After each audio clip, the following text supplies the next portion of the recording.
Assalamualaikum warahmatullahi wabarakatuh. Perkenalkan, nama saya Nila Sofwatul Munah dari jurusan Ilmu Al-Quran dan Tafsir, perwakilan dari PMII Komisariat Raden Masaid IAIN Surakarta.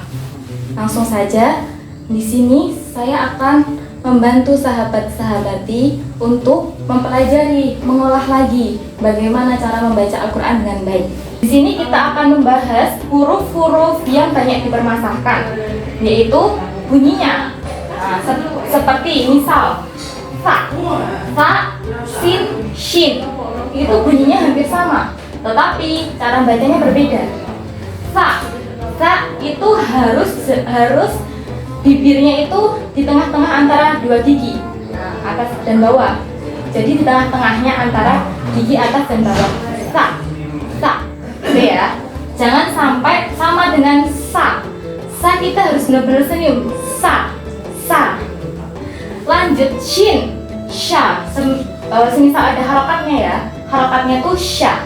Sha harus tebal, nggak boleh tipis. Sha harus ada anginnya keluar. Sha. Seperti itu ya. Selanjutnya, masalah dengan huruf jim, ha, dan ho. Jim itu harus kita tuh nggak boleh jajan, ja itu nggak boleh. Harus ada lembut-lembutnya. Jim, ja, seperti itu. Jajan, gitu. Seperti itu ya. Lanjut ke ha dan ho. Ha dan ho bedanya, ha kan tanpa titik. Jadi jangan dibaca tebal, ho gitu. Harus benar-benar bersih. Ha. Nah, seperti itu. Lanjut ke ho. Jadi nggak boleh di Al-Quran ho itu dibacanya ha. Itu nggak ada. Soalnya ha itu udah ada di sini. Ha. Jadi Al-Quran kalau ada huruf seperti ini, ada titiknya di atas, tuh bacanya ho. Huruf o lah ya. O. Jadi abjadnya tuh o. Ho, hi, ho. Nah, bedanya sama seperti ini. Kalau ini ha, hi, ho. Bedanya di huruf yang berharokat fathah, ha sama ho. Nah, seperti itu. Lanjut di dal sama dal. Dal itu harus jelas, dal, karena ini termasuk huruf qalqalah. Dal itu harus jelas. Semisal nanti dia berharokat sukun, itu pun harus mim masad harus berbunyi da. Seperti itu ya. Lanjut ke dal. Dal itu tipis, agak tipis ya. Dal, lidahnya harus di tengah-tengah gigi.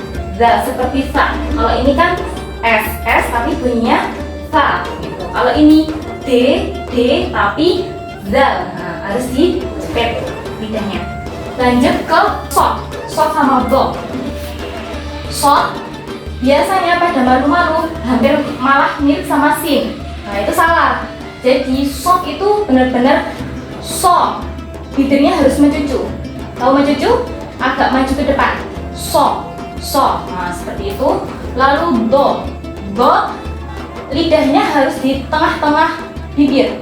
Do, dan harus merasakan ininya ada angin gitu. Do. Nah, do gitu. Itu ya. Lanjut ke po, zo. Kalau po nggak ada masalah ya, zo. Nah, ini zo membedakan zo sama bo sama za, itu beda ya. Za itu kan tadi d, zal. Nah, kalau ini do. Kalau ini agak tipis daripada si ini, zo, gitu ya. Ain biasanya kalau orang yang belum bisa ain itu ngain. Nah, itu nggak boleh.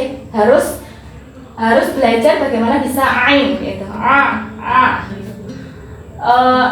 Ain itu masuknya di tengah-tengah antara rahang dan tenggorokan. Gitu.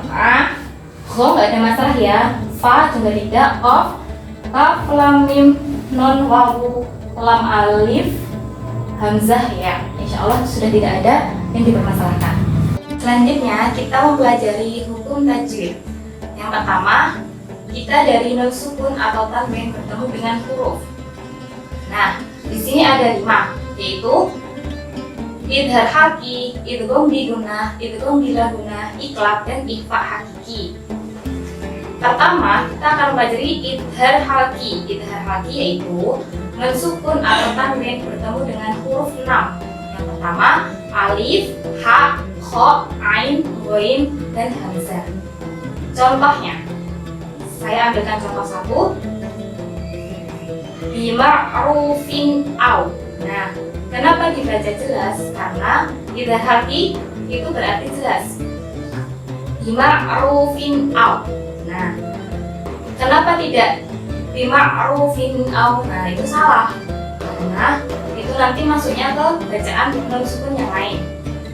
Jadi harus dibaca jelas ya. Bima'rufin au. Selanjutnya, hukum bacaan idgham bi gunnah. Nah, di sini nun sukun atau tanwin bertemu dengan huruf 4. Yang pertama, ya, nun, mim, dan wawu. Nah, idgham bi gunnah itu bacaan nun sukun yang dibaca berdengung. Contohnya, saya ambilkan contoh satu. Wa man yaf'al dzalika. Wa man yaf'al. Nah, itu dibaca dengung. Nunnya langsung ke huruf selanjutnya. Wa man ya'mal. Jangan dibaca wa man ya'mal. Itu salah, nanti dibaca idghar lagi. Lanjut ke bacaan nun sukun bertemu dengan lam dan ro, disebut dengan idgham bila gunnah. Ini hampir sama dengan idgham bi gunnah, cuman bedanya di sini tidak terlalu berdengung. Idgham bila gunnah, hurufnya lam dan ro saja. Nun sukun atau tanwin yang bertemu dengan lam dan ro disebut idgham bila gunnah. Bacaannya seperti saya contohkan satu. Dirorol lita'dadu. Jangan terlalu didengung karena bukan berdengung, bila gunnah, agak sedikit berdengung. Dirorol lita'dadu. Seperti itu. Lanjut ke hukum bacaan selanjutnya. Hukum bacaan selanjutnya yaitu iqlab. Iqlab nun sukun atau tanwin yang bertemu dengan ba. Nah, di sini bacaannya harus benar-benar masuk ke huruf selanjutnya. Ini saya contohkan satu. Mim ba'di. Nah, itu kan nunnya hampir tidak ketahuan ya.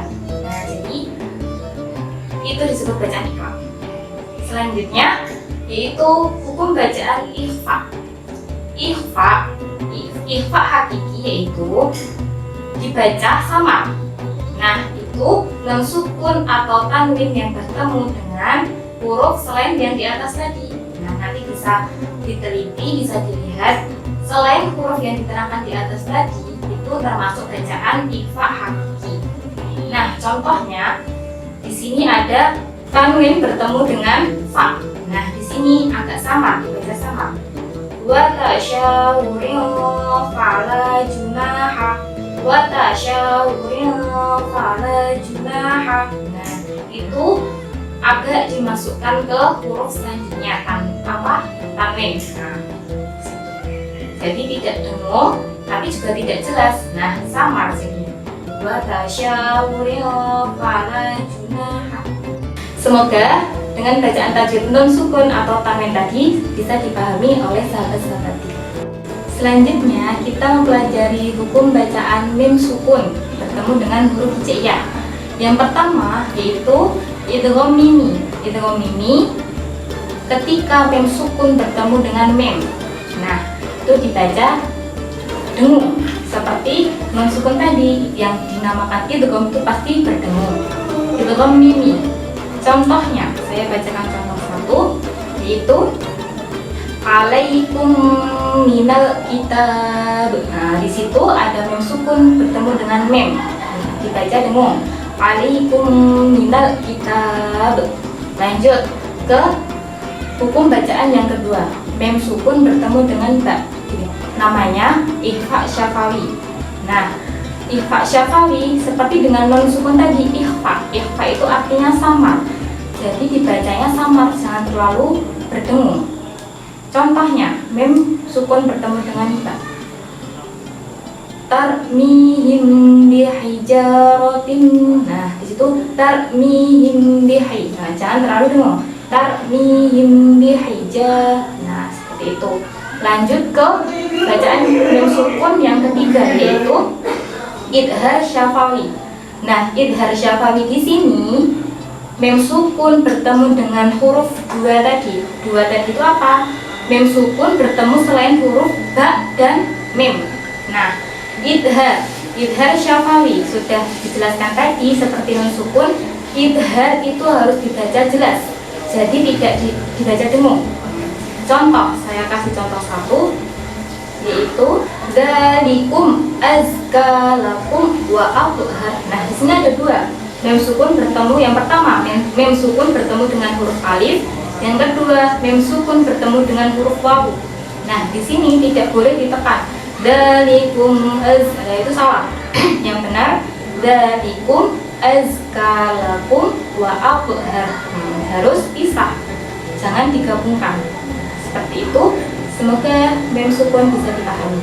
Demikianlah yang dapat saya sampaikan. Mohon maaf jika terdapat kesalahan dalam penyampaian. Semoga bisa bermanfaat dan berhasil dalam menjalankan tes. Temukan PMII di kampusmu. Salam pergerakan. Wallahul muwaffiq ila aqwamit thoriq. Wassalamualaikum warahmatullahi wabarakatuh.